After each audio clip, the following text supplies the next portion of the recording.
Okay, great. Well, everyone, thank you so much for being here and welcome to the Where Data Meets Business webinar. I'm your host, Sonia Ketkar. I'm a product consultant or a data product consultant. I help individuals and businesses apply data-driven approaches to achieve business goals. You can learn more at the newsletter I write, which is databusiness.substack.com.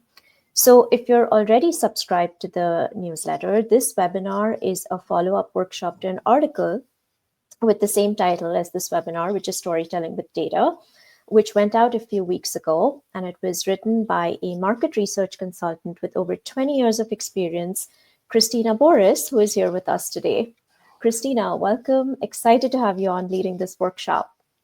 Thank you, Sonia. It's great to be here. Hi, everyone. Welcome. So before we jump in, just a couple of housekeeping points for everyone who's joined. We want to hear your questions and we want to get to them. So please put them in the comments box. So if you go to the top right-hand corner of your screen, you will see a comments button. And if you just go in there and click on it, it'll show you the comments box. So please put your questions in there. We would get to them either during the conversation that we are having, or then towards the end. We have 15 minutes or more dedicated to just Q&A. So I just wanted to let you know that. So let's get started. Christina, I mentioned the article that you wrote just a couple of minutes ago, and I wanted to go back to that and sort of pick out a fascinating point that you made, which is that 60% of all data within an enterprise goes unused for analytics. Why is this the case? And in your opinion, how can we change that? Yeah, it is a really fascinating statistic, isn't it? Why don't we bring up the slides, and while you do that, let's talk a little bit first about the broader data context, just to kind of ground everybody. So I'm sure many of you have heard that expression, data is the new gold. Well, what that's talking about is the increasing value and importance of data in today's world. And many business leaders and companies have realized just how valuable their existing data assets are. And they're leveraging them to get richer insights into their business to gain a competitive advantage. And this acknowledgement around the power of data is pushing more and more companies towards adopting a data-centric corporate culture. But to create that data-driven culture, companies need to be able to access and use all of their existing data assets. And up until recently, this has actually been quite challenging, which is why, Sonia, on average, over 60% of all data within an enterprise has been going unused for analytics. Now, there are a number of different reasons why it's been so challenging for companies to leverage all of their data. Let's go to the next slide and talk a little bit more about what some of those key reasons are that are commonly discussed. So I'm just going to go through them one at a time. So first and foremost, a lot of companies don't have a complete understanding of the data they have, what the data means, what it can be used for, and even the kinds of insights you can get out of that information. And this is not, a criticism. It's just kind of the way things have generally been set up in organizations. Like for many, their data environment has grown organically over time with all these specialized and fragmented solutions. And this kind of brings us to the second reason. Like what often happens is the data and systems within organizations often end up siloed and they lack interoperability. So what that really means is the data and the systems within companies are oftentimes isolated from each other and they aren't really that compatible. And in many cases, the data isn't organized in a way that's easy to retrieve or to review. So that's why it's, been so challenging for companies to get that holistic view of all of their data because it's spread across so many different systems and hard to access and integrate. Which kind of brings us to the third reason. Integrating data and systems can be difficult and it can be really expensive to do. The platforms, especially in the past, like platforms needed to do this type of integration are pretty technical in nature and require specialized skills. And so for these reasons, the adoption of business intelligence across an entire organization has been challenging to achieve just due to a lack of resources, whether it's like the budget to bring on this type of platform or to hire the right people with those like specialized skill sets to implement the platform. So there's a lot of, challenges that have been happening in this area. And then a fourth reason, which is a little bit different, it's more about the data itself. A lot of data in organizations is unstructured data. And what I mean by that is emails, social media posts, scan documents, video recordings, customer reviews, like any information that doesn't really follow that predefined format and can't be organized in a traditional database structure, with rows and columns like in Excel. That is unstructured data, and there is a lot of it within organizations, and it's up until recently, it hasn't been that easy to review and analyze. And then the last reason is really more the human component. Not all employees are comfortable working with data, nor are they trained on how to work with it. And in a lot of cases, new data and analytics tools require advanced skill sets and training that only certain roles within organizations can have or get access to. So part of the challenge that businesses have been facing is getting teams to adopt and utilize tools they've invested in, just because there's an advanced skill set that needs to be, learned in order to use some of these tools in the past. So before we get to the second part of your question, Sonia, I would love to ask the audience, are there other reasons why data has gone unused that you've seen? Type your answers in the chat. Like, we'd love to hear your thoughts on this. Okay. So, yeah. We can keep going and then I'll bring up Okay. those. Yep. Okay. So the second part of your question, like, how can we change it? I think the good news is things are actually starting to change already in an exciting number of ways. I mean, first of all, more and more leaders are seeing the value of steering their business with a well thought out data strategy, and they're putting a lot of, or a lot more resources behind it. There's even, new roles like chief data officer that we're seeing a lot of. And so there's a lot more thought and strategy around how to harness all of the data that you have within your organization.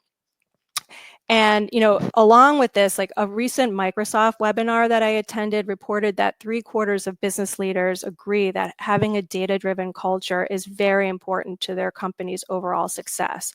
So we're seeing there's this recognition of the importance of data and having a data-driven mindset within the company. So we're seeing more and more leadership support behind utilizing and leveraging data assets, which is great. And that same webinar also cited some research that of the companies that are using real-time analytics, almost all of them, like 8 out of 10 or 80%, say they're seeing tangible outcomes from being a data-driven organization. So they're seeing an uplift, which is great. So there's definitely tangible outcomes to using these types of tools and having a data-driven organization. So on top of the leadership support, there's also new platforms that are on the market that can help companies unify their business data and curate it across clouds. So this is actually no longer a fairy tale. I know this was like a dream, years ago, but it's actually a data dream that's coming true. These platforms are connecting data to disparate tools and bringing everything together in a single centralized location that is intuitively organized and set up to empower all employees to discover and share data and use it for decision making, which is really exciting. And so in addition to these data unification platforms, there are also new generative AI tools, which has, been all the buzz the past couple of years, that are revolutionizing business intelligence and analytics by enabling teams to prepare and analyze data using natural language. So what I mean by that is you no longer need to use or know how to use coding language to use some of these tools. You can actually just type, your request or your prompt in like regular everyday language, and it will generate an output for you. And some of these tools, these GenAI tools specifically, can help us analyze unstructured data like video recordings much more efficiently, rather than taking that, like painstakingly go through a video and to see what's in it. A GenAI tool can do that quite efficiently and fast. And so as that technology matures, the thinking is that it's going to bridge a gap, or the gap that's kind of there now between, let's say, the data experts and business users. And it's going to encourage a very collaborative environment where data-driven decisions really become the standard. That's like kind of the goal, the overarching goal here. And there's a term that's been, used a lot lately. You've probably all heard it. It's called democratization of data. And what that really means is giving all employees within an organization access to data and the tools to be able to analyze it in a way that, works for them, regardless of their level of data proficiency, and be able to make decisions from that information, from that data that they are looking at. And the idea here is, like, once that really occurs across the organization and just across companies in general, it is poised to unlock new levels of innovation and efficiencies across industries that we probably haven't seen yet. So it's really, an exciting time. And so that's kind of like the broader landscape. And, just to kind of bring it back to the summarization method that I've been using over the past decade, the one good thing about that is it doesn't really require an advanced skill set, just practice, and repetition. It's also a flexible approach too. You can do this method manually, like DIY, or you can use tools. And we'll talk about both, and we're going to show you examples of both. Great. So then I guess the conclusion then is that basically the 60% number that we're seeing on the screen right now, like over time, you expect that to go down.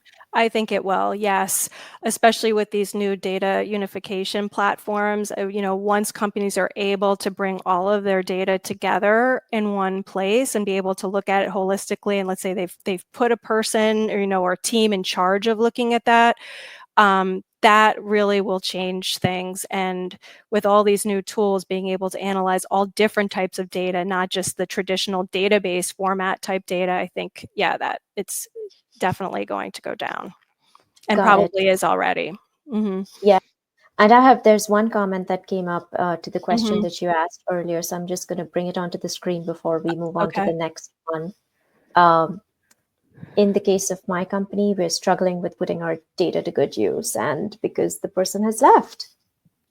Yeah, it's a key role. And Yep. I think it's a specialized role, and it can be hard to find someone. They're highly sought after too, right? Yes. So it's very competitive. Yeah, and if you lose someone like that, it can be challenging, because I think putting this all together really is a full-time job, maybe for more than one person, depending on the size of the organization. Would you agree, Sonia? Like, based on your Yeah. experience? Yeah. Yeah, I was about to say that it depends on the size of the organization. These are the kind of some of the issues that my team, my consulting team deals with, which is somebody's left and then we go in and kind of fix it. But yes, one of the things that I would recommend is of course, now it's too late for this particular role, but I would recommend is to maintain documentation. Set up a wiki, or even it can just be a Google Doc, just to make sure that everybody has access to it and you have information on how to access the data if this kind of situation were to, occur again. But thank you for making that comment, Stacy. Thank you. Good point. Yep. Okay. Okay. So why don't we talk a little bit more about the summarization method? Let's go to the next slide. Awesome. So this is great, and I would love to know what the details are within each of these layers. Sure. So before we get into each of the levels, let me just say that regardless of whether you do the summary manually or using tools like generative AI, the key is to organize your final deliverable in a way that boosts engagement with the content. And what I found through trial and error over the years is that providing 3 levels of summary often accomplishes this, and I'll explain a little bit more why that is. And we'll go through each level in detail, but I usually create the levels in a specific order, which you can see on this slide. And just as an aside, I used a tool called Napkin AI to create the graphic on this slide. It's a text to visual tool. It's very cool. I wrote out a description of the levels of summary, and I put it into this tool, and it came up with this, and 10 other variations. So, just another way to use AI and do some visual storytelling in a way. So let's talk a little bit about the levels here. So the first level of summary is what I call the bullet point summary. And it's basically a half to full page summary of the key takeaways of each source document that you are summarizing. And the key thing here is to keep the takeaways as they're written in the source material so they don't lose their meaning and intent. You'll have time later on to put your own spin on things and like write it in your own words, but I think as the first layer, it's helpful to just have everything written kind of as is. It's a good way to safeguard against any misinterpretation of what was written and also provide readers with those key details exactly as they are behind the summary without them having to read that entire source document. And at this level, I also like to include links to the source document in case there are certain readers who really want to read it in its entirety. So that's the first level. And then the second level is what I call the paraphrase summary. So it's essentially a very short summary of each document, a few paragraphs max in your own words, using the bullet point summary or even the source document as your starting point. And it's really your high level interpretation of the main takeaways from each document. And what I like about this level is it's a bridge between your bullet point summary and also the next and highest level of summary, the insight story, which we'll get into next, because you're essentially crafting a short story or a short summary about each document in your own words. So you're already kind of like crafting a little story. And then it's also helpful for readers, I think, too, who want to get that high level summary of each document before they decide to dive into the details, whether it's the bullet point summary or they actually go right into the source material. They have like a little short briefing on what this document is about. So that's level 2. And then level 3 is the insight story. And again, it's 3 to 4 paragraphs max. And the goal of the story is to stitch together all of the key themes and insights across all of the documents that you've summarized and leave the reader with some potential next steps. And the idea here is that you're connecting the dots across your source documents for the reader in a memorable way and saving them the time from having to read and distill down all the source material on their own. Now we're going to go into examples of each of these levels. I just wanted to give you kind of like that high level overview. But just one final note here. Usually when I deliver a summary of this nature, I present the levels in the opposite order. So I do them starting with the bullet point summary, but actually when I deliver it to my audience or my stakeholders, whoever it might be, I start with the insight story first because it's shorter and it kind of brings everything together, and then they can have the extra levels of detail behind it. Okay. Yeah, it's great that you said that because we have one comment that just came up related to that. So I just pulled it up on the screen there and wanted to get your thoughts on that. But I love our audience and I love the questions and comments that are coming up so far. Yes, I can also see going from level 3 to level 1 depending. Yes, I agree. It depends. I think sometimes it could depend on your audience. But I've found, especially if you're delivering to, let's say, senior level execs, a lot of times they might want to read that brief summary first, and then if they have time, they'll dig into the details later. Okay. So shall we look at a case study? Yes. All right. Okay, so this is actually a case study that I created specifically for this session. It's actually a real life example of a summary exercise. And what I did here is I took 3 related reports published by the American Lung Association. And for anyone who may not be familiar, it's a nonprofit organization here in the US. And I condensed them down into a 3-paragraphs insight story with supporting levels of detail. And we're going to show you the different levels in the following slides. I just kind of wanted to give you an overview of the source material first, so you can see, what these summaries are being created off of. And I selected these reports because they all focus on the same topic, the impact of air pollution on health, but each report comes at it from a slightly different lens. And this makes it, in a way, like easy to summarize and to tie together into an insight story. And a lot of times when I've just found from experience, when I get asked to do these summary exercises, a lot of times it is based on reports on a related topic. And so it's kind of a similar idea where, each report is covering the same subject, but maybe has a slightly different point of view. And so you're summarizing everything down and trying to connect the dots, between the reports in a meaningful way.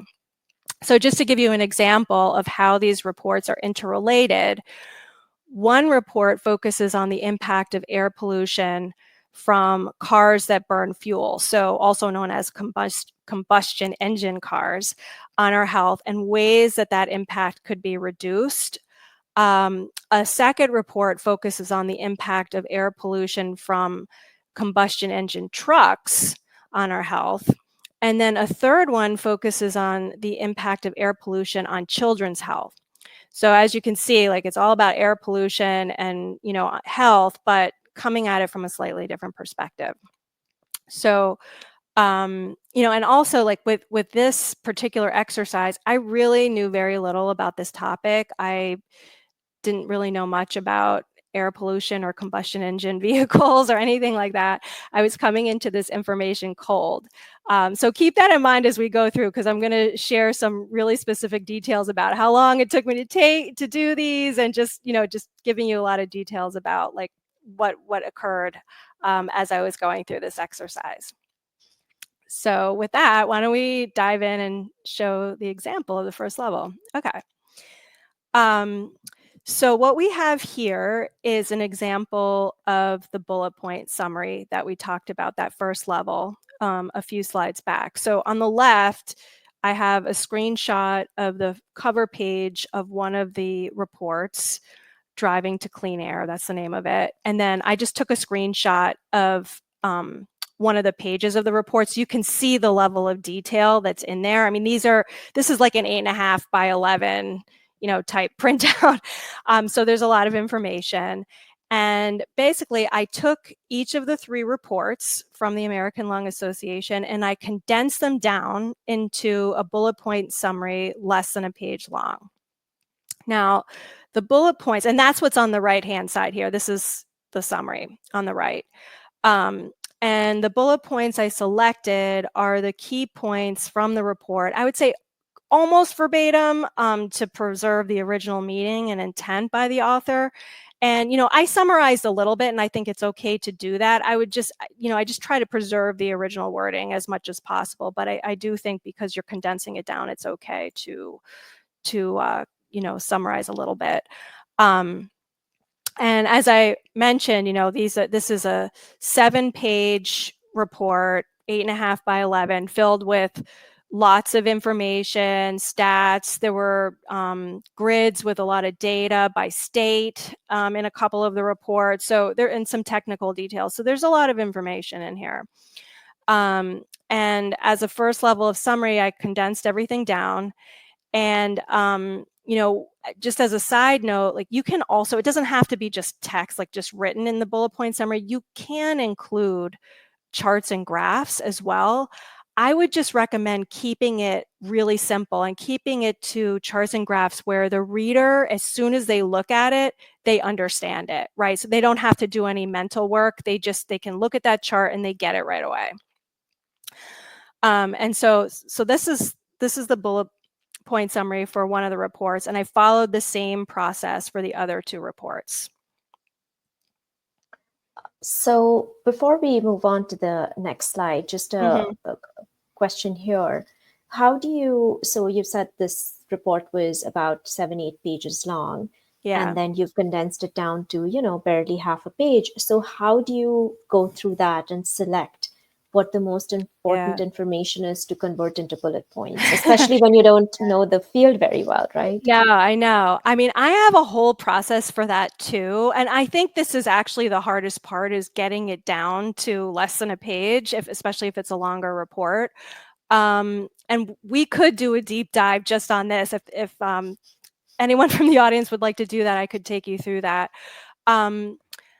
What I find is that, especially with a lot of reports that are, put out for public consumption, a lot of times things are written in the same way, or the same thing is said multiple ways. And so what you find is, like, as I'm going through the document, I usually just kind of pick out what strikes me. I mean, first of all, you have to have the audience in mind. That's the whole thing when you're doing this summary. That's one of the key things, is know thy audience, right? Like, and knowing what's important to them, or things about the summary assignment itself that are important, like, whoever gave you that assignment or asked you to do it, just really understanding who's going to be reading it, what is it going to be used for, because that will guide you through the document. And you will, like, I just kind of, like, I read it lightly and I just start highlighting things that I think are really key.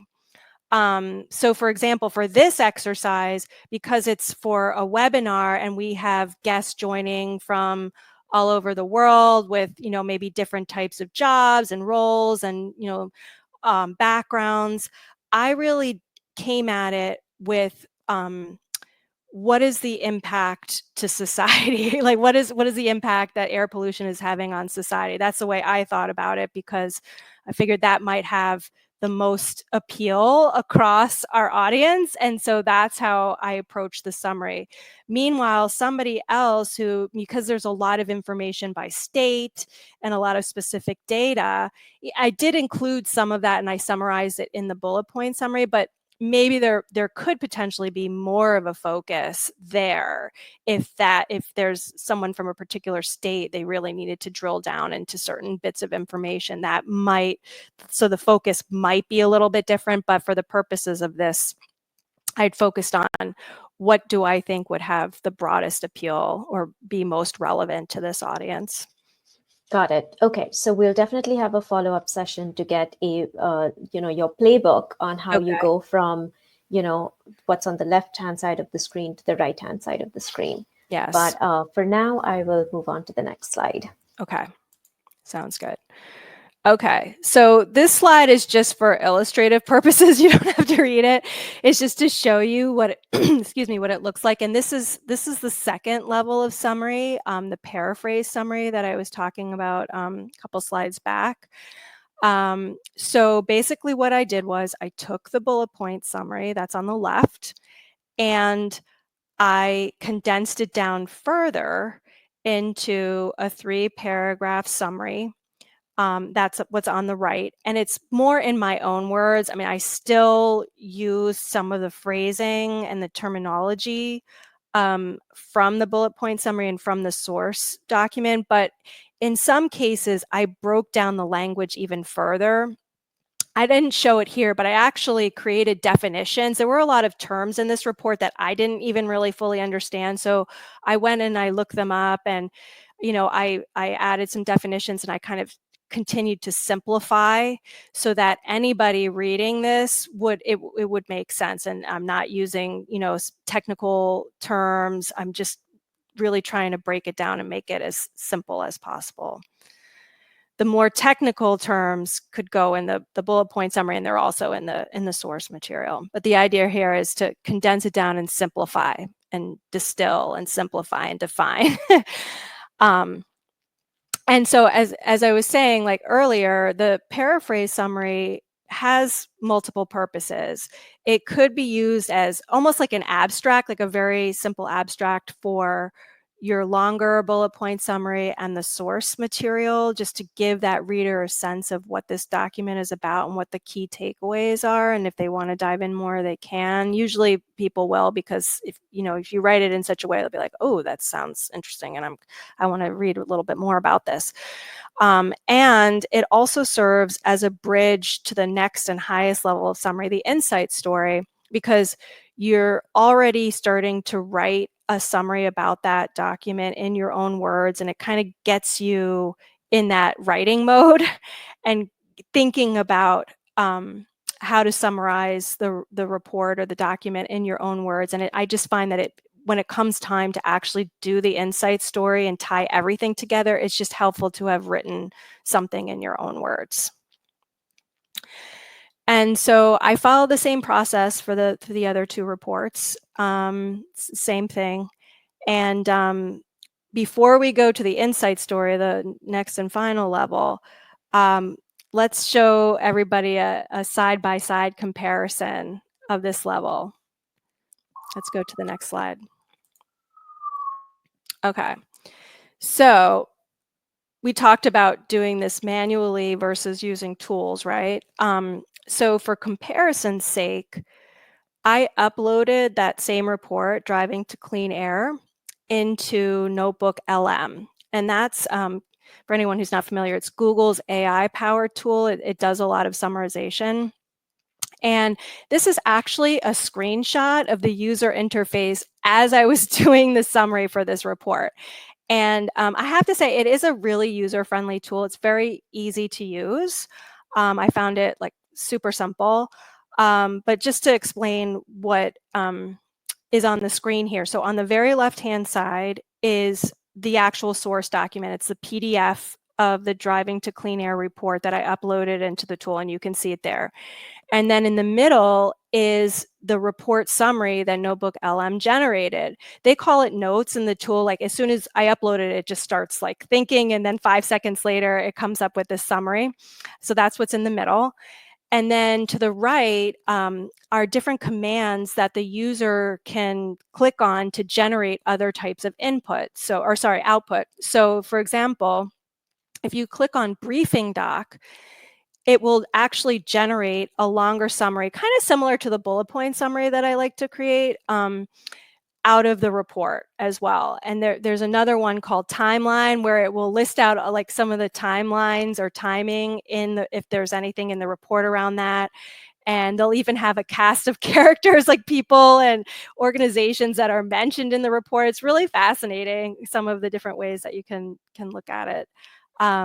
So this is just another way to do a summary. And I wanted to give you all an idea of what that might look like if you were to use a GenAI tool. And I didn't do this exercise, like I didn't run it through Notebook LM until after I'd done the summaries manually. And we'll talk a little bit more about how I might do it differently in the future. But I did this kind of after the fact, just to see what the summary might look like. Got it. Wanted to pull up one more question that came up related to, Yes. what you just showed. Okay. And here it is. Some details in the bullet point summary. Mm-hmm. Well, I think you have to, some of it is a judgment call. Some of the points you want to get at the essence of what the report is talking about. And a lot of times what I find, you can't really include everything. You want to just, the idea is that you're telling a very, very short story with some key details. And so going through the report, you have to kind of make some decisions based on not only the audience, but just the assignment itself. Like, what do you think, especially when you're reading the report, like there are certain points that kind of come up over and over again. And you can kind of tell that that is a key point that the author wants you to take away, but also with the specific assignment that you're getting, you have to kind of make some judgment calls about the things that you think would be most important for the audience to know, knowing that they're also going to get these other bits of information as well. Like they will get the extra detail in the bullet point summary, and also they're going to have the source material if they need to dig into it further. And just to add to that point, one of the things that Christina and I are going to do is have a follow-up session to talk about how you kind of filter that down, and with a few key points that can be the mechanisms you use for filtering, such as one that Christina mentioned, which is knowing your audience and the goals of the project and so on. Mm-hmm. So with that said, sorry, go ahead. Yeah. No, I was just going to say, when you're doing an insight story, the idea is that there's art and science to it, right? Because if it's too long and too detailed, then your audience may not remember or recall everything. So the idea is to try to boil it down to a couple paragraphs max with some really key points or key data points, which we'll see. But without over and specificity too, and nuance, I think, which is important, because it's sometimes the nuance. If you summarize too high of a level, then some things are not as memorable. Whereas if you include a few points of specificity, and not too much of it, people will remember that and they will share it and they'll talk about it. So there's like a little bit of an art and a science in terms of how much to include and how long it is, because the idea is you want people to remember it and to share it and to act on it. Yes. Should I move to the... Yes. Okay. So here we go. So this is a side by side. Okay. So this is on the left. This is the manual summary the paraphrase summary that I wrote. And on the right is what I would call the paraphrase summary that was done in GenAI and Notebook LM. So, and I also included the amount of time it took at the bottom. So you can see there's definitely a difference there. So I'm curious to ask you, Sonia, and the audience, like, what do you see as the difference between these summaries? Well, I can get started while, Okay. the audience, folks, please type in your comments, if any, in the comments box to the top right-hand side of your screen. So I see that the GenAI summary doesn't have as much detail or nuance, just, eyeballing it as the manual summary. Sure, it took less time, and based on experience, it seems that this is probably what any GenAI summary would look like if a very simplistic, high level sort of overview of what you're writing about. But if you really want something that meets your needs, then you have to be able to prompt it in the right way. And the only way you know how to prompt it in the right way is, to your point, if you know the art and science behind doing it. So it's like you need 3 hours first before you can then boil it down to 5 seconds and train the AI model as to how to generate that. Would you agree with that? I absolutely agree with that. And I did not do any prompting in this tool. I don't know. I'm sure there might be a way that you can, but I just treated this tool as probably your average person, just uploading a report and saying, okay, summarize it, see what it comes out with. So there was no prompting or anything. That this is what it generated just from uploading it and doing the notes summary. So yeah, I think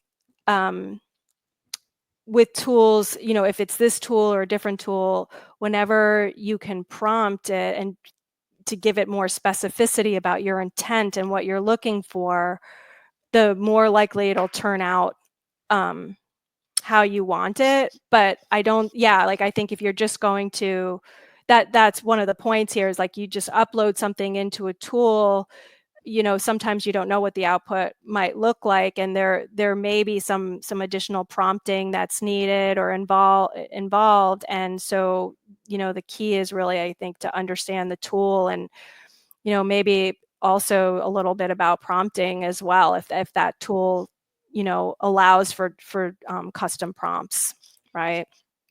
And Yes. understanding that process so that you can prompt it in the right way. Yes, definitely. Couple of points that we can look, comments related to this that we can look at really quickly, Okay. just in the interest of Yeah. time. But Yeah. these are, sorry, I didn't realize the other one. This is the manual summary is more motivating, and the details call the reader to action. And the Mhm. GenAI summary is purely informational. Excuse me, totally agree with Mhm. that. And we have one Mhm. more. Thank you for Um, that. the manual feels more like a compelling story. Yep. And Thank you. Mhm. another Yeah. one.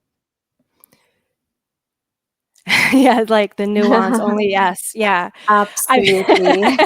thank you. Yeah.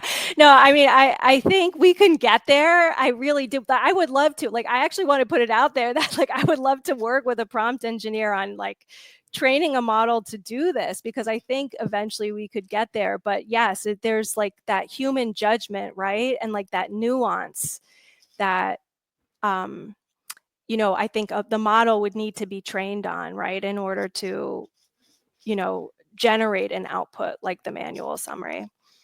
Yes, absolutely. Okay. Okay. Should I move to the next slide? Yes, let's go to the next slide. Okay. So this is just a visual explanation of the third and highest level summary, the insight story. I also created this in Napkin AI. I like this tool. So I wrote my explanation out, and this is what it came up with, along with several other possibilities, but I really like this one. So basically, what the insight story is, I'm taking the paraphrase summaries from each of the 3 reports, and I'm distilling it down further into an insight story that's just a couple paragraphs long. And the idea is that the insight story has pieces of each of these paraphrase summaries from each of the reports, and they're tied together in a cohesive way. So it's just like another distillation from a distillation. So so let's take a look at the insight story. Okay, so here's the big reveal. This is the insight story that I crafted, and just to summarize again, I took the paraphrase summaries from each report. So there's 3 reports. Each paraphrase summary was 3 paragraphs a piece, so 9 paragraphs in total, and I condensed them down again, 9 paragraphs, into an insight story that is 3 paragraphs. But essentially, I've condensed down 24 pages because all 3 reports were 24 pages, and I condensed them down manually into 3 paragraphs. And just to give you an example of how I tied the reports together, the first sentence of the first paragraph is actually a combination of information I pulled from all 3 reports. This sentence was not anywhere in any of the reports. It's like I tied them all together. So, the whole point about 1/3 of Americans, of all Americans, including 27 million children, which I think is very compelling. That's your data, right? Like that kicks off the story, the very compelling information. They're living in areas with unhealthy air, right? And which is coming from major roadways and trucking corridors and power plants. And I basically pulled that together and pieced that together from the different reports. It wasn't there, this information wasn't all in just one.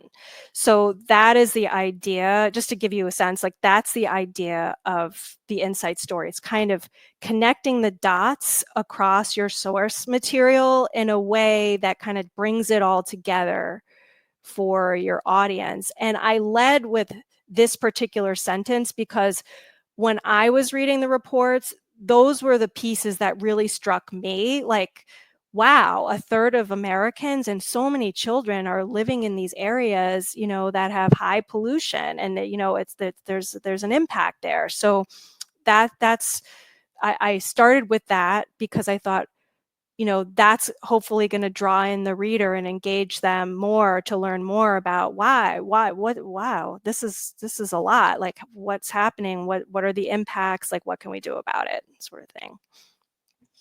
Got it. Yeah, super fascinating that you were able to sort of, take 24 pages times 3 and Yeah. bring it Yeah. down to this. Okay.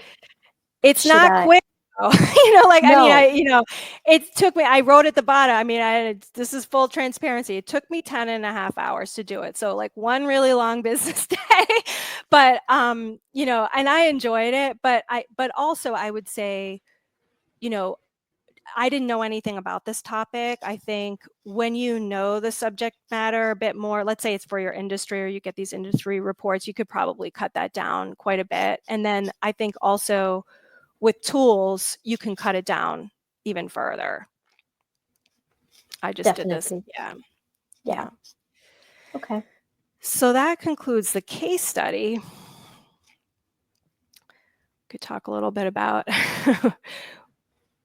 man versus machine, woman versus machine. Yes. Yeah. So what I put together here is just some considerations for when you might do a summary manually versus automated. And also on the following slide, I have some thoughts about maybe using a hybrid approach. Um, I think, a lot of it just depends on, what you have access to. But before we get into some of these points, like I would say I would apply the practical wisdom of AI use from Wharton professor Ethan Mollick. Um, he's like very practical in his guidance around this. And in a recent blog post, he was talking about how AI is most often useful when we're already expert enough to spot its mistakes. Yet it's least helpful in the deep work that made us the experts in the first place. So it's kind of a paradox, at least right now, right? And so I absolutely agree with him that, like, given where we are, like the current AI capabilities, it's especially useful for work where you are an expert or expert enough and can determine quickly whether or not that AI output is of value, right? Um, and I think I would apply the same thinking to doing these types of summaries as well, right? And that is kind of reflected in some of the points here. So like, maybe consider doing the summary manually. First of all, when you don't have access to these types of tools or are not trained in how to use them. I know some companies like do restrict AI usage. So, it may be the case where doing it manually is your only choice at the moment. And that's okay. I mean, you can see the benefits of doing it manually. I think if you have a more relaxed turnaround time, maybe doing some or all of it manually, would work well. If the turnaround's really tight, that that could be challenging, and maybe using an automated tool is the only choice. And maybe you caveat it and just say, okay, you needed this so quickly. I ran it through this tool, and just kind of leave some caveats with the person you're delivering it to, your stakeholders. I'd also make the case that like doing it manually might be a good idea when high accuracy is required of the summary and mistakes are risky, right? If there's a mistake and it's going to cause a problem, someone's going to act on something and the information, there's a mistake in it, then maybe it's better to do it manually, or at least really, really double check everything. And like I was saying before, if you're not able to judge the quality of AI output or analytical tool output, maybe there is that case for doing more of it manually, just to make sure that it's done to your standard and it's of quality and you don't have to worry about it. And then lastly, I mean, this is more of a judgment call too, but like if you need to know the underlying detail behind that summary, let's say you're going to present it or you're going to give a talk at a meeting, you're going to tell the insight story. People are going to be asking you questions, and then you're like, oh, that it might be the case that you want to do some of it manually, or at least just be really familiar with some of the source material. I mean, of course, you can always say, oh, I don't remember. I'll get back to you on that. But, it's always nice to be able to, like, on the spot, be able to answer a question about the source material. And so, I mean, it's the same for the it's kind of the reverse for the automated summary, right? If you have a tool that you like and that you trust, you think that the output generally has been good and of good quality, you might want to run it through. If it's a really tight turnaround, then maybe the automated approach is like your only option, and you can just, let the readers know that because of the turnaround time, you just kind of ran it through quickly. There's not much risk of having errors in the output, like little errors, and maybe it's okay too. You don't have to like spend all this time checking it. And if you can determine whether or not the AI output is valuable, like you run it through. Like, one thing you could do is run it through, and if you read it and you know enough about the subject matter and you're like, and the material, you're like, oh, okay, I don't think this is that great. Maybe I pull little pieces from it and I do some of the work manually to make this of like better quality, then, I mean, that's another reason to just kind of run it through and see what it comes out with. And then, of course, if you don't really need to know the underlying details, just like someone wants to know what's in these documents, just want a high level briefing, that might be a case for doing it automated. What do you think? Yeah, I totally agree, especially like point number 4, which is you're not able to assess the quality because, a lot of the times AI hallucinates and imagines a lot of the information, so it's notorious for doing that. And if you are not a subject matter expertise, you cannot pick that up easily because, it's not your field or your area.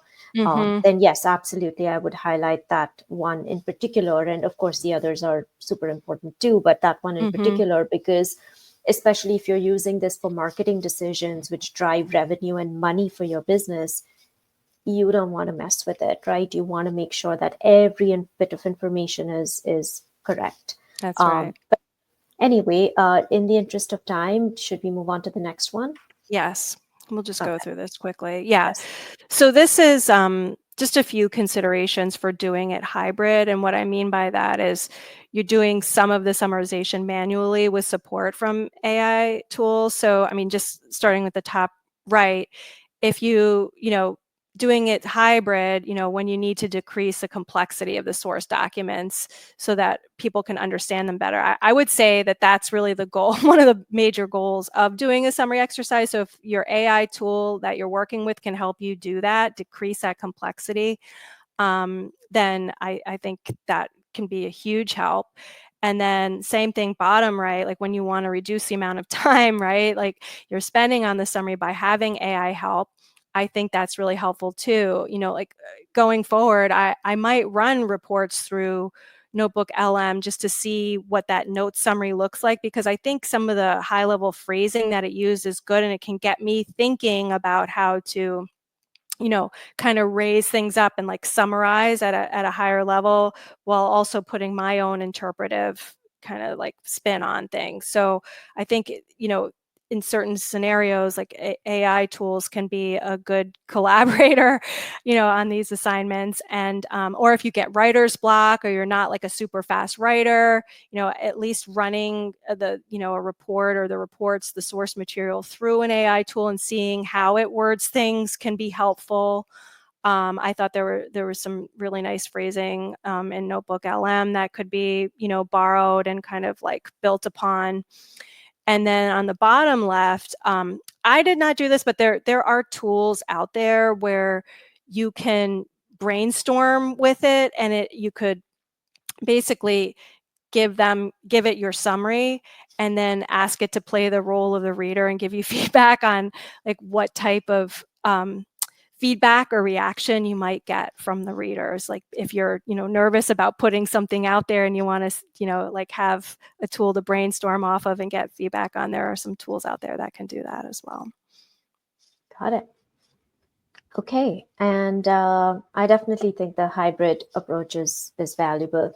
But I know we just have a Absolutely. few minutes left. So, Mm-hmm. folks, if you have any questions, please put them in the comments box, and Christina is gonna answer them. But while folks are putting those questions in, I wanted to ask you one. You have Sure. these three different types of summaries, and do you have a particular favorite, so to speak, or one that you think checks more boxes than some of the others, or is it just depends on the use case? I think it depends. I mean, I love the insight story. I mean, I think it's the hardest one. For me, I find it the hardest one to do because it's really like a distillation of all the material you're summarizing and you're kind of piecing everything together and connecting the dots. But I found that can be impactful, and you can repurpose and use the insight story in a lot of different ways. I wrote about that in the article, just like all the different ways that an insight story could potentially be used, either for marketing or in meetings, or even with customers, or even depending on what you're summarizing, it could be part of your brand story. Like there are so many different uses for the insight story, and that's what makes it fun, and interesting. But Yeah, there are also times where I've had stakeholders where they were working on something else, like where they needed that detail. They didn't want to have to read 25 pages of like lots of data and information, but having that bullet pointed summary was very helpful to them because they could pick out certain things from that, for additional detail from that, to use for something that they were working on. got it. We have one comment, which Okay. I just love from related to Notebook LM, which is to summarize an article, uh, turn it into a podcast style conversation, and then into a video on another platform. Very cool. I mean, the number of things Yeah, that AI can do is just it's amazing. And amazing. yes, it's Yeah. still in the beginning stages, and no, it's not perfect, and a lot of things are getting messed up with all the different AI tools out there. But eventually, we're probably going to get to a better place, even with the Mm-hmm. use of those tools. Yeah. So anyway, we're almost at the end of time. I wanted to share Christina's contact information in case anybody wants to get in touch with her. And then one question that we've gotten right on Okay. time, Sure. which is here. How do I go about getting? Yes. Well, usually, I mean, in my experience, I've been asked to do these types of summaries a lot of the time. So whoever is asking me, I usually try to get a little bit of detail up front. Like if, let's say, if it was my boss, I might just ask, like, is this just for you, or do you think are you planning to share it with other people, or like what are you hoping to do with this information? Just trying to get a little bit more about who might be reading it and what the summary is going to be used for, and a little bit about the turnaround time. Just getting, almost like treating it like a project intake, just trying to learn a little bit more about what might be happening with this summary. So that way, when you go into it, you have more of an understanding of of your audience, and like what the goals are for the output. Great Got question. Absolutely. Okay, folks. So we're right on time here. And I just wanted to say thank you to Christina. This was awesome. I learned so much. And I know that our audience did as well, based on the Thank you, comments that are everyone. coming up. And thank you to our audience. Folks, you were so wonderful and awesome comments. And I learned a Yes, lot from reading your comments as well. too. So thank you very much for joining. Just for everyone, our newsletter is databusiness.substack.com, and you will get a recording of this also available on YouTube. I will send that information out. Thank you again, everyone, and have a good evening. or Thanks, night or everyone. day, depending on where Right. you are in the world.